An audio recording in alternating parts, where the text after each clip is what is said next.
Good morning, Amy from the blog A Blossoming Life. Like the blink of an eye, spring left and summer arrived. Every spring it feels like I am pedaling backwards, always feeling behind, always feeling like I could and should be doing this and that and everything in between. I have been asked many times if I plan to cut back on my garden this year. My answer? Definitely not. Well, I'm here waving the white flag.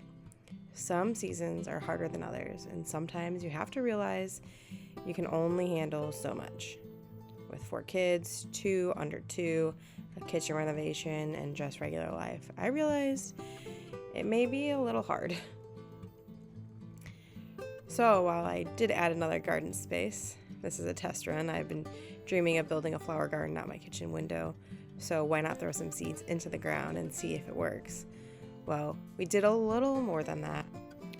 We put down cardboard and then to smother out all the weeds, and then we covered it with a few inches of soil, and then we added seeds. My goal this year is to do the best I can with the time that I have. And so I may not grow as many vegetables or can all the things. We may not have a fresh loaf of sourdough bread coming out from our ovens anytime soon, but we can still enjoy the beauty and the things around us. I can grow a lot of flowers, maybe less veggies. There's always next year. But then again, I'll have 2 toddlers, so maybe not. And that's okay. It is said that comparison is a thief of joy. And these days, it's easy to fall into the comparison trap, seeing people do all the things, thinking that we also need to be doing those things, or disappointed that we can't do as much as someone else. I recently heard that on average that we will be spending 20 years on our phone. Not sure if it's true or not, but we are wasting so much time on meaningless things. So this summer, I'm working hard on soaking in the season we're in, being more present, being on my phone less, enjoying the beauty that's around us. I want to I want to soak in all the baby snuggles as much as possible. Even though this is a really hard season, there is still a lot of joy in those little things. So on this day, I decided to make a few things. This salad was a staple last year and I totally forgot about it. And I just chop up cabbage, kale, zucchini, carrots, garbanzo beans, and then toss it in with some dressing. I usually use my lemon vinaigrette. I'll put the recipe in the description below. But I also use this green goddess dressing from Trader Joe's and it was really good. You throw it all together and then it can sit in the fridge for up to 5 days. It actually kind of gets better the more days that it sits. And you can eat it as is. I would add protein to it, but we can also put it in tacos or serve it as a side. This is great for easy lunches. You could have tuna with it or some grilled chicken, and it's really good and really healthy and really easy.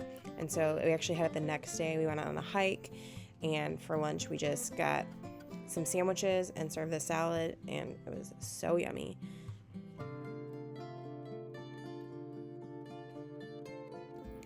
Next, I am separating some chicken that I had cooked in the crock pot a few days before, and I really need to put it in the freezer. And so I'm just separating it out per meal and sticking in there. That way I don't have food waste, because that was a lot of chicken and it was going to go bad if I didn't deal with it within a few days. And then this will make for really easy meals during our kitchen renovation. Next, I made some dandelion oil. We had picked dandelions a while back and then let them dry. Then I just add some oil and let it steep for a few weeks in a warm spot like a window. You could also do this on the stovetop and just let it warm for a couple hours to kind of make it go quicker. Dandelion oil is great for the skin. It's full of antioxidants, it's anti-inflammatory, and it has antibacterial properties. And I plan to turn this into a salve in a few weeks. We have the most amazing smelling rose bush, and I wanted to create a lovely rose water spray. It is said that rose water can help tighten the skin, improve the appearance of wrinkles, and hydrate the skin. But honestly, it smells really amazing, and I just love using things on our farm to make homemade products. And this one is a really, really simple project.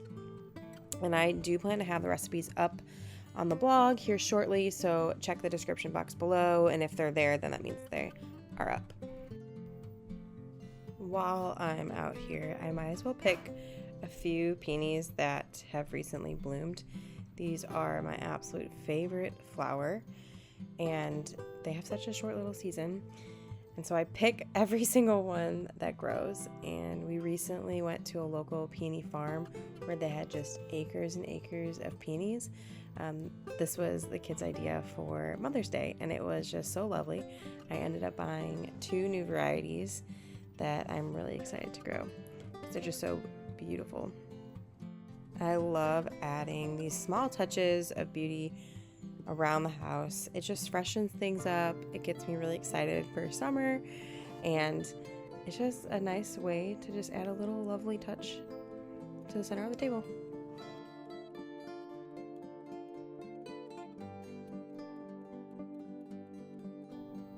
Then I got the rose petals ready for making rose water. It's really simple. You just throw them into a colander. You want to just give them a little rinse to get any bugs off or any gross things. And then you just put them in some water and simmer them gently for a few minutes. You don't want to over boil them, but you also don't want to underdo it. So it takes about 10-20 minutes. Just lightly simmer them. Since these were white, they did not give a pink color, but it'll still work. You just want to make sure that you use roses that were grown organically. You don't want to use just regular grocery store roses, just because they will have pesticides and things on them. Things that you don't really want to be spraying right on your face. So luckily, these grow everywhere. In my yard, I have so many rose bushes, and so this will be a staple this summer. And then for dinner, because I was busy doing all these things, I didn't really give that much thought to dinner, and so I literally just cooked up some leftover chicken, served it on some tortillas with some cheese, and then put that salad on top, and the kids absolutely loved it. They begged for more. I've never seen them eat vegetables so fast. After dinner, we did a little work in the garden, and we walked around the property. It's one of my favorite things to do at nighttime. Thank you so much for stopping by. Make sure to like, subscribe, and check out the description box for any new recipes.